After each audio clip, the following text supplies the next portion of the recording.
Hi guys, so I'm going to show you some of the early brine sticks in this video. So this monster was one of the very first plastic sticks from Brine, made of a material I believe called surlin, and it's not entirely plastic, so I'm led to believe. So the core of this is actually foam.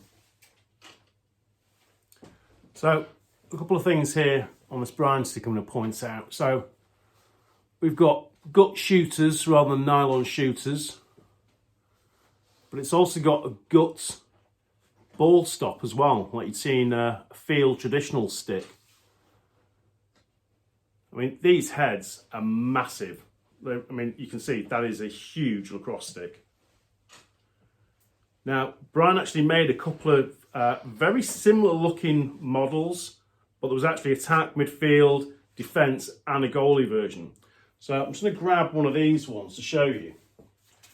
So if I lay it up against the other one, you can see I've lined that up there, but the back one is bigger.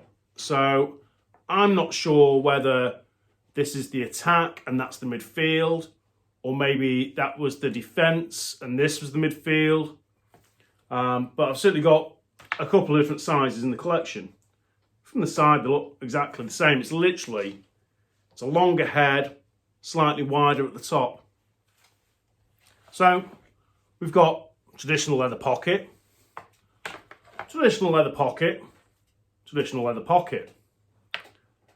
All with the gut shooters, gut ball stop, and then you've got this thing. I mean, I've only ever seen a couple of these pockets, but you can see that is just wild.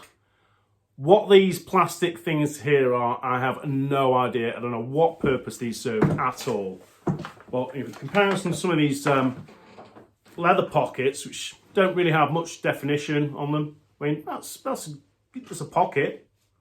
I wouldn't say it's a really defined pocket, but it certainly has. Let's see here before damaging anything behind me. It's got, you know, some kind of channel.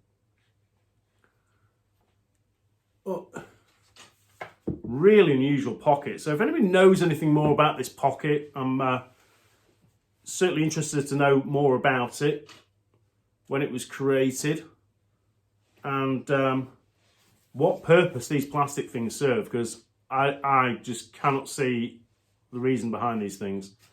Now, whether these have been tied up incorrectly by its owner going forward over the ball stop area, or whether they should sit at the back, I have no idea. Very strange. These sticks, I'm looking for the goalie version. So if you see a massive triangular, and I mean massive, because look at the size of this thing compared to my head, it's big. But there's a big old goalie one out there somewhere. I'd like to add to the collection. And you can actually see the goalie one in this book here. So if you're looking to start collecting vintage sticks, I highly recommend you find this book. Sure, you can get it on Amazon, but I think I picked mine up on eBay a few years ago. But it's an obsessed lacrosse stick collector. Okay, so that's what you're looking for. But really handy. I'm really hoping someone's going to write the newest version of this soon. But if you're looking to collect sticks, really handy book to have. So here we've got an early Brine plastic stick, bit more like the face shape we know. You can see compared to this, it's a huge reduction in size. So far better to use as an offensive player. Tighter face shape. I mean, this thing is still stiff. This is a really stiff plastic. Now, I'm not sure if this is the same plastic. There's no Brine stamp or anything on here. You'd usually see a Brine stamp maybe here. So I think this is the earlier version of this. So plastic on this one does feel a little bit different. Now this is a PL66. It's hard to sound here. This was donated by a gentleman called Trevor Rogers in the UK. Trevor runs Reading Lacrosse Club. Now this is actually quite a rare stick because it's actually got, hard to see on the video, but it says Superlite in like a script text down the side here.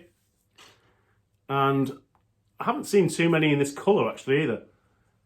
As we saw with the early STX sticks, you know, we've gone from wooden handles to alloy handles. But again, all these early sticks have a round throat here, all the early plastic, and it's a round alloy handle. Interestingly though,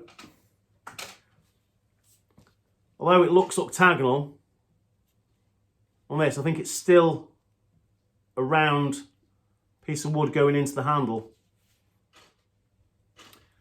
So here we've got a cleaner looking PL66. It's never been used, this one. I did have the tag on it, but transporting it back from the States, one lax car, managed to pull the tag off. We've got the tag somewhere safe, but you can see that it's still got its little plastic bit, but we've got the cardboard tag somewhere. But PL66.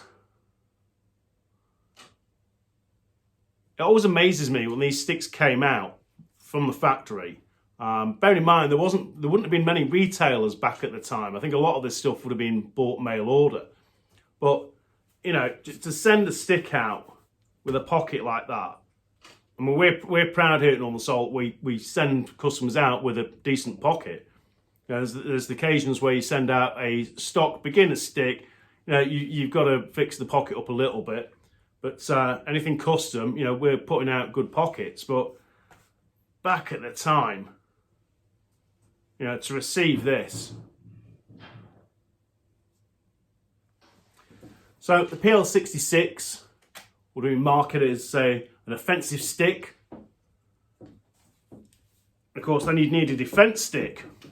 So you can see here, this one's actually on a pole, so I'll have to hold it at an angle here in the camera. But again, much bigger head, much bigger head. I mean, again, this one's in great condition. Someone's actually restrung this one prior to me getting hold of it, but I'll show you the label on the side. So you've got the PL77, Brine's defense stick. It's in great condition, this. It's barely any scoopies on it at all. Kind of an unusual colour. It's like a, I don't know, like petrol blue or kind of like a weird green colour. But really wide. It's on a wooden handle, original Brine wooden handle. I mean, this handle is a sturdy old wooden handle. This is going to hurt if you hit someone with this. It's pretty stiff. It's not got a terrible pocket in either. So we can't forget about the goalies. This is the PL12. I mean, it's not much different looking than the SCX goalie stick. It's just big and triangular. This one's got an alloy handle on it. So they've kept the Brine stamp there. It doesn't appear to say, oh no, here we go. PL12, it does have the stamp there. So you've got the patent numbers on the side here. It's quite common to see patent numbers on early sticks. Now, with these early sticks, you'll see this a lot, but the ball stops were notorious at becoming unsticky and falling out. So tons of people would have taped these ball stops in. A lot of early sticks, you see that where they're taped in.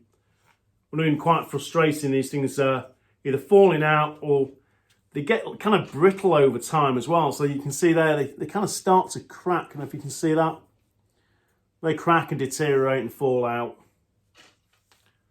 Now from this same area, they did a box stick as well called the PL60. I'm actually going to cover that in a different video along with the STX plastic box stick. Really hard to find, very, very scarce these days. So look out for the next video covering the plastic box sticks. So when I started playing lacrosse back in 1988, 1990, a lot of guys were still using these Brine Superlite 2s. I've only got a couple of these in my collection, and there's a few I still need to kind of recondition and put pockets in. I'll get around to it one day. Now, I mentioned about the ball stops deteriorating back in the day, and you can see this ball stop is cracked, it's pretty roached. Seen some action in this stick. Don't see too many Superlite 2s kicking around, so I think a lot of people would have broke them. Now, with the Superlite 2, they have these kind of weird stringing tabs. I've got a couple in my collection that's missing a tab here and there, so obviously something that broke quite often on the Superlite 2. So there's a stick I am missing from my collection, which is the D80, which is called the Spoon. Now this thing is big. It's looks like a little goalie stick. I'm going to show you a picture in a moment. I'm going to dig a picture out of it. So that's the D80. So if you see one of those things, then let me know. You can see it's really wide. Again, with stringing tabs. I don't think they were popular sticks. They were extremely wide and would have probably broke quite often being a defensive head. But again, have those stringing tabs. So keep a lookout for a D80. Now, there's a couple of other sticks I'm missing. There's another Brine goalie stick, which the name, I'm not sure the name, but it was certainly advertised as the biggest goalie stick. It's a plastic stick. So if you know you've got an early plastic Brine goalie stick, then just drop us an email to info@northernsoulsportswear.com. I'm going to show you this as well. This is the Superlite 2+2 with a sweet Hobart die. Now this stick's never been used. Still got its original trad pocket in it. Again, you know, somebody's bought this. No wonder it's never been used. It is flat, flat, flat. Yeah, I mean, it's a little step up from the Superlite. In terms of depth, you can see there the sidewall on this one isn't as deep as this one. So they beefed up that bottom side roll a little bit. Now, just flipping back to the Superlite 2, there's actually, this is an earlier one because it's got the kind of Goldie stamp on the side. There's actually one which is like a raised Superlite 2 logo, which is later ones. I've only got early ones in my collection. So again, if you've got a Superlite 2 with a raised logo, be interested in hearing from you. So I hope you guys have been enjoying seeing these old plastic sticks. If you do like the videos, please hit the like button. Make sure you subscribe to our channel if you want to see more of the videos. And I'll see you guys soon. Thanks for watching.